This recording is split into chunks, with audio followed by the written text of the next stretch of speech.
Welcome back to my channel. My name's Aisha and we about to do the thing. So basically I found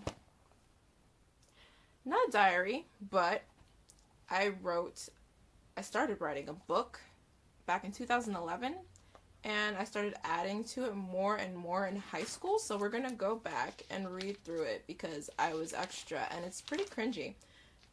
And some parts of it are actually based off of real things that happened to me in my life, but it's also a fantasy, so I guess you guys are gonna have to guess which parts are real and which parts are not real. Let's get into it. Chapter 1 of Eternal Princess. Chapter 1, Alone.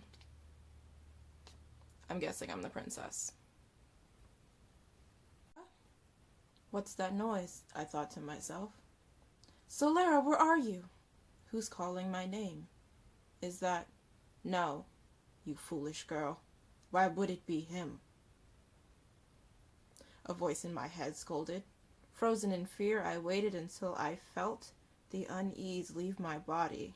Then slowly I opened my eyes.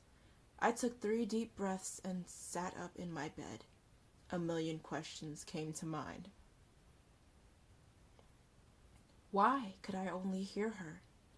Was I going crazy? Princess, your majesty, there you are. I've been looking all over for you. Why are you still in bed? Good morning, Afella, I said. I have many staff waiting on me at the castle, but Afella's different. To start off, she's about the same age as me, 19, but that's the only thing we have in common. Afella has long, glossy, waist-length blonde hair that she keeps tied into a braid down her back. She has these pale green eyes that are ethereal. She's more of the straightforward type, always getting to the point with everything, and a neat freak at that. As for me, I have a deep, wavy brown hair that reaches just to the small of my back, and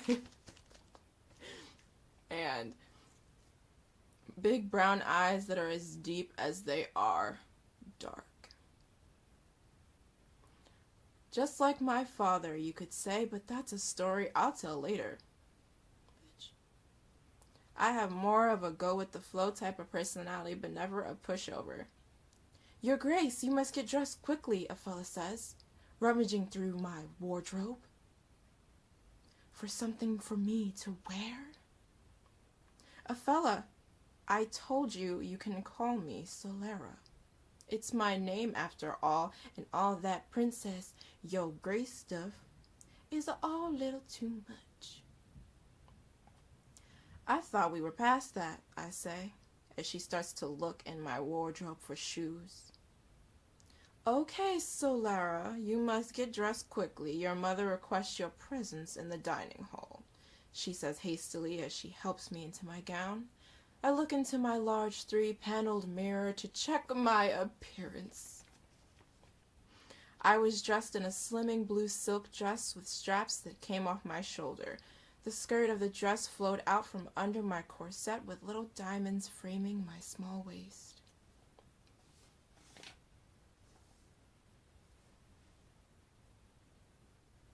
Okay, moving. Girl. I'm sorry, I was so extra. Okay, let's keep going. Afella began twirling my hair into long curls that fell over my shoulder. After washing my face with a hot cloth, I took another look into the mirror, but what I glanced at wasn't the scene of my bedchamber. In the reflection, I saw was shadows layered in darkness. Then suddenly stepping out from the darkness was a girl that looked exactly like me, except for her bright red irises and the sinister expression twisted on her face. She smiled at me with malice and began to take out something she was holding behind her back. I didn't even notice that until now. She held a dagger in her hand, But not just any dagger, it was my father's, one of his most prized possessions until he passed away, embedded titanium with sapphires around the hilt. All of a sudden she disappeared. As if she was never there, I couldn't help but freeze. "Solara, you must hurry," a fellow called for me from the gilded door of my bedchamber. I must be losing my mind, I thought.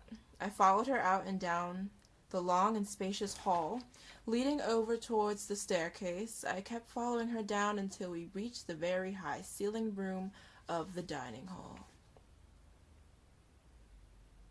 "My darling," she welcomed me into the room, and she shooed a fellow away. "You may go now," she said stiffly. "Have a seat, sweetheart," she said sweetly. She had a servant set up a dining table with a tray containing tea and sweet treats. I'd never seen him before, but as he turned around I caught a glimpse of his face. He was absolutely gorgeous. Pale skin, those onyx eyes. He was so warm, not that I would know.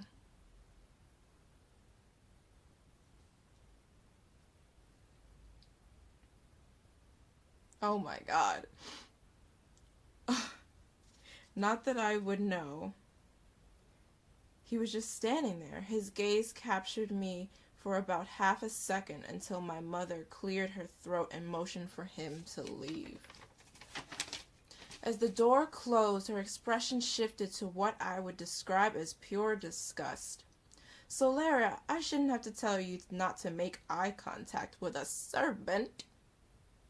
"They are beneath you," she scolded as her expression grew colder. "You won't amount to anything attempting to slum with a worthless little mutt like him," she screamed. This bitch crazy. "Mother, concerning this you are overreacting," I said. "Besides, my future is up to me, isn't it?" Before I could blink, she backhanded me, sending my momentum towards the floor. I quickly sat up, holding my right cheek with utter shock. Chapter 2. Confused. Real good with the titles there, Ish. Real good. I sat there numb. She just hit me.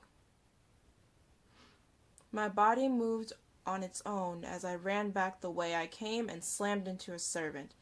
"My deepest apologies. I wasn't paying attention. I deserve to be punished, Your Majesty," he apologized. Although he had knocked me astray, the fault was my own. If anything, I was disturbing his work. Blinded by my now fully flowing tears, I found myself staring at the ground. "Not at all," I exclaimed hurriedly. "I wasn't paying attention to where I was going. I was so embarrassed, considering the fact that I have never been in close proximity of a servant, and a male one at that." He helped me to my feet without hardly touching me. He was so careful, almost as if my weight was feather light. "Thank you. What is your name?" I asked, finally looking at his face. He was from before at the dining hall. "Vincent Sir Clory, hailed from the tundras of Zamoria, forever in your service, Your Majesty," he exclaimed, as he kneeled and bowed his head. "Please, do stand. I don't wish for you to kneel," I said. "As you wish," he automatically answered. As he stood, I noticed even more how handsome he was. He had a tall, lean build, his skin a shade darker than ivory. Instead of slicking his hair and combing it back like the other male servants, his jet black hair was pulled into a loose ponytail that I would say came to the middle of his neck. "Halfway through my neck." His bangs mischievously falling out of the ponytail and accentuating his haughty cheekbones. His eyes were now honey-colored and staring down at me. "Your Majesty, are you all right?" he asked. By the tone of his voice, I had been spaced out for a while. He must have been trying to get my attention. Those eyes were dangerous.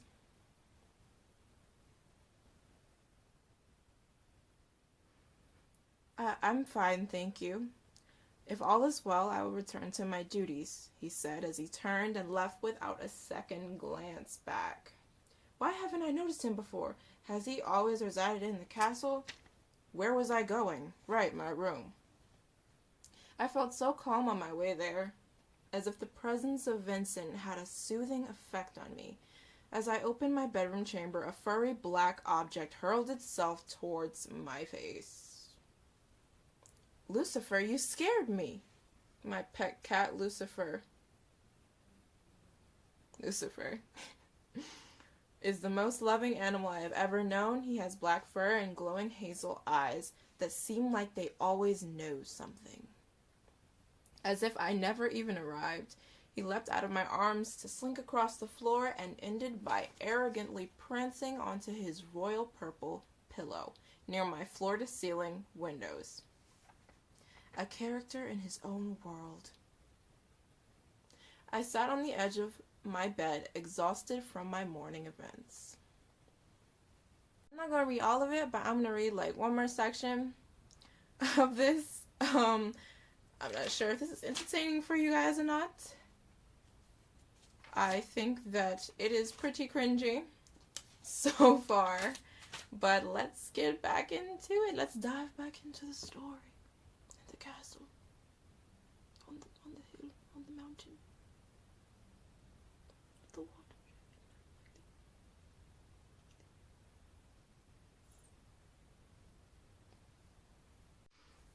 Kill him.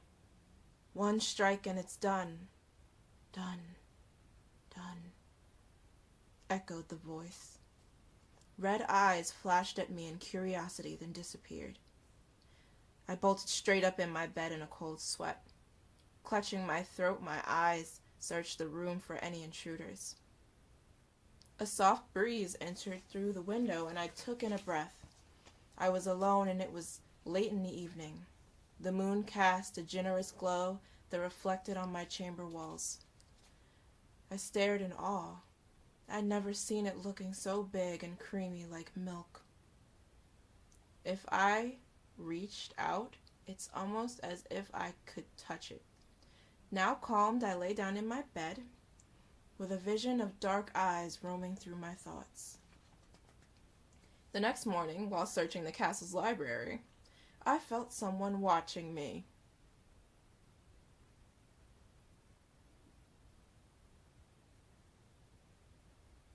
I felt someone watching me. I felt someone watching me. I whipped my head around and searched for the source, but it seemed I was alone.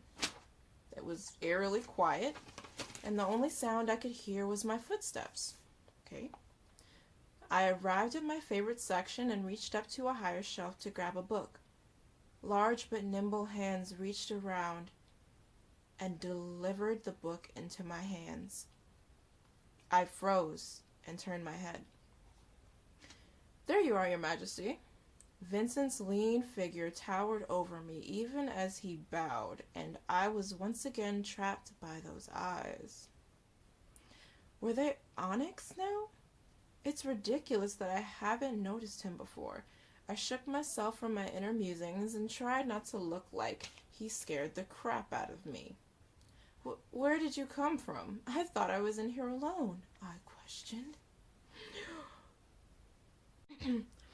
There you go, you guys. There you have it. Those are the excerpts from the book that I had started to write in like 11th grade or something. And I thought it was fun. You guys think it was fun? The imaginary story time with me? And subscribe below, you guys. Here, down there. And I hope everyone has a wonderful day. I'm having a wonderful day. You need to have a wonderful day. Okay? Okay.